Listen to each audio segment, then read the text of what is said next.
Telugu Bigg boss season 10 అగ్ని పరీక్ష buzz మొదలైపోయింది.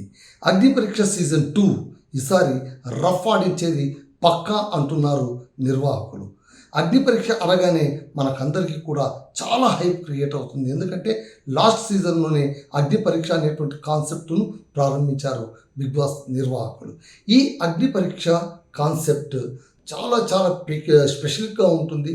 కామనర్స్ను అంటే సామాన్యులు కూడా బిగ్ బాస్ హౌస్లోకి రావచ్చు, విజయం సాధించవచ్చు అని మొట్టమొదటిసారిగా నిరూపించిన ఎక్స్పెరిమెంట్ ఏది అంటే అగ్ని పరీక్షనే.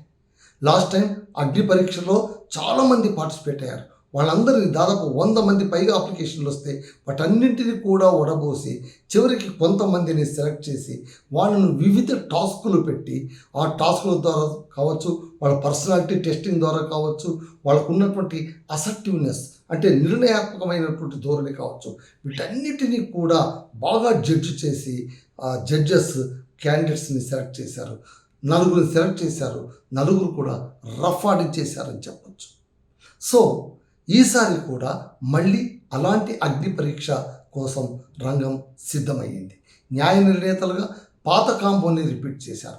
చాలామంది ఏమనుకున్నారంటే ఈసారి బిగ్ బాస్ టైటిల్ అంటే సీజన్ 9 టైటిల్ విన్నర్ అయినటువంటి కళ్యాణ్ పడాల, డిమాన్ పవన్, ఆ తర్వాత తనూజ వీళ్ళు ఏమైనా ఉంటారేమో జడ్జెస్గా అని, లేటెస్ట్ కంటెస్టెంట్లు కాబట్టి వీళ్ళు ఉంటారేమో అనుకున్నారు. బట్ అలా కాకుండా మళ్ళీ పాత కాంబోనే రిపీట్ చేశారు. ఈసారి కూడా న్యాయ నిర్ణేతలుగా మనకు ఎవరెవరు ఉంటారు? నవదీప్, అభిజిత్ అండ్ దెన్ బిందు మాధవి. యాంకర్గా మరెవరు ఉంటారు? శ్రీముఖి. కాబట్టి సేమ్ టీం ఇక్కడ రాబోతోంది. మళ్ళీ ఈ టీం ఈసారి ఎలా సెలెక్ట్ చేస్తారు? మనకు చాలా గ్లింప్సెస్ వచ్చాయి. అభిజిత్ ఒక వీడియోలో చెప్పినట్టు ప్రతి వస్తువును అందుకోవాలంటే మనం కొన్ని పరీక్షలు ఎదుర్కోక తప్పదు. నువ్వు డాక్టర్ కావాలంటే నీట్ పరీక్ష రాయాలి, ఇంజనీర్ రావాలంటే ఎంసెట్ పరీక్ష రాయాలి, అలాగే బిగ్ బాస్లోకి వెళ్ళాలంటే అగ్ని పరీక్ష పాస్ అవ్వాలి. ఇది వాళ్ళు చెప్తున్నటువంటి కాన్సెప్ట్. అంటే it is an entrance exam for Bigg Boss. అదేంటి కాన్సెప్ట్. సో ఈసారి కాన్సెప్ట్ ఎలా ఉండబోతుంది? నవదీప్ అన్నట్టు డబుల్ టెన్షన్, డబుల్ టాలెంట్ ఇలాంటివన్నీ ఉంటాయా అంటే డబుల్ టాలెంట్ ఉంటుంది, డబుల్ టెన్షన్ కూడా ఉంటుంది. ఈసారి టాస్కులు మరింత టఫ్ చేయబోతున్నారన్న వార్త మనకు వినిపిస్తుంది. లాస్ట్ టైం కూడా టఫ్గానే ఉండింది. కాకపోతే లాస్ట్ టైం టాస్కులు ఏవైతే వాళ్ళు ఆడారో దానివల్ల రెండింతల వాళ్ళకు ఉపయోగపడింది. నిజం చెప్పాలంటే సెలబ్రిటీస్ కంటే ఎక్కువగా బెనిఫిట్ అయింది కామనర్సే. సెలబ్రిటీస్ ఆదాటన వచ్చారు, వాళ్ళు అక్కడ బిగ్ బాస్ ఇంట్లో పడిపోయారు, తమకు నచ్చినట్టు తాము ఆడారు, బయటకు వచ్చారు. ఇమాన్యుల్ కావచ్చు, తనూజ కావచ్చు, వీళ్ళందరూ కూడా సంజన కావచ్చు, వీళ్ళందరూ అలా వచ్చి ఆడేసి వాళ్ళు బయటకు వచ్చేసారు. అయితే కామనర్స్ అలా కాదు. బిగ్ బాస్ సీజన్ స్టార్ట్ కాక ముందే ఆ హౌస్లో ఎలాంటి టఫ్ టాస్కులు పెడతారో ఆ టాస్కులన్నింటినీ కూడా ఆడి నిలిచి గెలిచి ఆ అగ్నిలోన కాలినటువంటి పదునైన ఆయుధంలాగా వారు లోపలికి వెళ్ళారు. కాబట్టి అగ్ని పరీక్ష ద్వారా వెళ్ళినటువంటి కళ్యాణ్ పడాల కప్పు పట్టుకెళ్ళిపోయాడు. డిమాన్ పవన్ చివరిదాకా వచ్చాడు. దమ్ము శ్రీజ అందరి మనసులో నిలిచిపోయింది. ప్రియా శెట్టి ఇప్పటికీ మనకు గుర్తున్నారు. ప్రియా మనకి ఇప్పటికీ గుర్తున్నారు. సో ఈ క్యారెక్టర్స్ అన్నీ కూడా ఇప్పటికీ కూడా సీజన్ అయిపోయింది, అంతా బాధపడిపోయింది, ఎన్నో నెలలు గడిచిపోయాయి. మళ్ళీ కొత్త సీజన్ 10 స్టార్ట్ కాబోతున్నా కూడా ఇంకా పాత కంటెస్టెంట్లే మనకు గుర్తున్నారంటే ఫస్ట్ ఇంపాక్ట్ చాలా పవర్ఫుల్గా జరిగిందని మనం అనుకోవాలి. మరి ఈసారి ఏంటి? ఈసారి పరిస్థితి ఏంటంటే ఈసారి కూడా అప్లికేషన్లు పోటెత్తాయి. ఆడిషన్ టెస్ట్ కోసం 3 నిమిషాల వీడియోలు చాలామంది అప్లోడ్ చేశారు. వాటన్నింటినీ ఓపికగా చూసినటువంటి బిగ్ బాస్ టీం ఈసారి మటుకు 70 మందిని, మెరికల్ లాంటి 70 మంది క్యాండిడేట్లను వివిధ టాస్క్ల కోసం సిద్ధం చేశారు. సో బిగ్ బాస్ సీజన్ 10 లోపలికి వెళ్ళేటువంటి కామనర్స్ ఖచ్చితంగా ఈ 70 మందిలోనే ఉంటారు. మరి ఈ 70 మందిలో ఎవరు నిలుస్తారు, ఎవరు గెలుస్తారు, ఎవరు బిగ్ బాస్ ఇంటికి వెళతారు, ఇదంతా కూడా మనం ఇప్పుడు స్క్రీన్పై చూడబోతున్నాం. ఆగస్టు 16 నుంచి ఈ బిగ్ బాస్ అగ్ని పరీక్ష సీజన్ టెలికాస్ట్ కాబోతుంది. ఆల్రెడీ రికార్డ్ చేసేస్తున్నారు. టాస్కులు పరీక్షలు అన్నీ జరుగుతున్నాయి.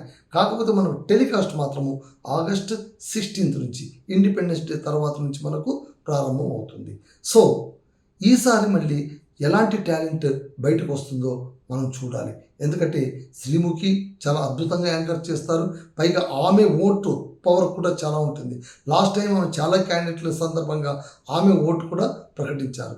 లాస్ట్ టైం గ్రీన్ రెడ్ లైట్లు ఆ తర్వాత స్టాప్ లైట్లు ఉండేది. ఈసారి కాగడ చూపిస్తున్నారు. రెడ్ కాగడ లేదా గ్రీన్ కాగడ చూపిస్తున్నారు. చూడాలి మళ్ళీ. చూస్తుంటే నవదీప్ చాలా ఫెరోషియస్గా కనిపిస్తున్నారు. ఆ తర్వాత అభిజిత్ చాలా ఫిక్స్డ్గా కనిపిస్తున్నారు. బిందు మాధవి లాస్ట్ టైం లాగా కానే కాదు, ఈ సీజన్ వేరు, దీని కథ వేరు అని ఆమె చెబుతూ ఉన్నారు. ఇవన్నీ చూస్తూ ఉంటే అగ్ని పరీక్ష పైన హైప్ అయితే క్రియేట్ అయిపోయింది భయ్య. నిజం చెప్పాలంటే బిగ్ బాస్ సీజన్ కన్నా ఎక్కువ క్రేజ్ దేనిపైన ఉందంటే అగ్ని పరీక్ష పైన ఉంది. ఎందుకంటే ఈ అగ్ని పరీక్షలోన ముక్కు మొహం తెలియని వాళ్ళు వస్తారు కదా. ఇప్పుడు కామనర్స్ అంటే వాళ్ళే, మా ఇంటి పక్కన వాళ్ళు, మీ ఇంటి పక్కన వాళ్ళు, మా ఎదురింటి వాళ్ళు, మీరు రోడ్డు పైన ఎప్పుడో చూసినటువంటి వాళ్ళు, ఏదో ఫంక్షన్లో కలిసినటువంటి వాళ్ళు, ఎక్కడో చూసినట్టుంది ఈ మొహం అనుకునేటువంటి వాళ్ళు, అరే మన ఇంటి పక్కన ఉన్నవాడు వచ్చేసాడు అగ్ని పరీక్షలోకి అనేట్టుగా ఉంటుంది. కాబట్టి త్వరగా వాళ్ళను మనం ఓన్ చేసుకునేటువంటి అవకాశాలు ఉన్నాయి. పైగా ఇదే ఆషామాషిగా అప్పనంగా రండి బాబు రండి వచ్చిన వాళ్ళందరూ లోపలికి వెళ్ళిపోండి అని చెప్పే కార్యక్రమం కాదుగా. వాళ్ళను బాగా నలిపి, వాళ్ళని బాగా రాచి రంపాన పెట్టి, వజ్రాన్ని సానబెట్టినట్టుగా సానబెట్టి, మెరికల్ లాంటి వాళ్ళను ఏడ్చి కూర్చి ఎంచి బిగ్ బాస్కు పంపిస్తారు. పైగా ఈసారి జడ్జెస్కు కాన్ఫిడెన్స్ కూడా వీర లెవెల్లో ఉంటుంది. కారణం ఏంటంటే లాస్ట్ టైం వీళ్ళు సెలెక్ట్ చేసిన వాళ్ళే విన్నర్ అయ్యారు. వీరు సెలెక్ట్ చేసినటువంటి పవన్ కళ్యాణ్ చివరి దాకా వచ్చి అద్భుతమైనటువంటి క్యాష్ ప్రైజ్ తీసుకొని మరి బయటికి వెళ్ళారు. సో ఇప్పుడు వీళ్ళపైన ఇంకా బాధ్యత పెరిగింది. పైగా ఆడియన్స్ కూడా ఈసారి రెట్టింపుగా చూస్తారు. ఎందుకంటే లాస్ట్ టైం ఇది కొత్త కాన్సెప్ట్ కాబట్టి చాలామందికి అర్థం కావడానికి కాస్త టైం పట్టింది. బట్ ఈసారి అలా కాదు, అందరికీ అర్థమైంది. కాబట్టి వీళ్ళు ఏం చేయబోతున్నారు అనేది క్షుణ్ణంగా చూడడానికి, నిశితంగా పరిశీలించడానికి కేవలం జడ్జెసే కాదు, ఆడియన్స్ కూడా సిద్ధంగా ఉన్నారు. చూద్దాం మరి ఎలా జరుగుతుంది, ఏంటి, ఏం కథ. మొత్తం మీద ఈ బిగ్ బాస్ సీజన్ అయిపోయేంత వరకు ఇంపార్టెంట్ ఘట్టాలన్నీ కూడా నేను మీ ముందు ఉంచడానికి ప్రయత్నిస్తాను. దయచేసి ఎంవ్యూస్ ఛానల్ని చూడండి, సబ్స్క్రైబ్ చేయండి. మీరు ఎంత బాగా సబ్స్క్రైబ్ చేస్తే నేను అన్ని వీడియోస్ ఇస్తాను. ఆల్రెడీ 2K దాకా వచ్చింది. మీరు కొంచెం పెద్ద మనసుతోన సబ్స్క్రైబ్ చేస్తే 2K దాటిపోతుందండి. ఈసారి మనం 5K దాకా కొట్టేద్దామని నా లక్ష్యంగా పెట్టుకున్నాం. చూద్దాం.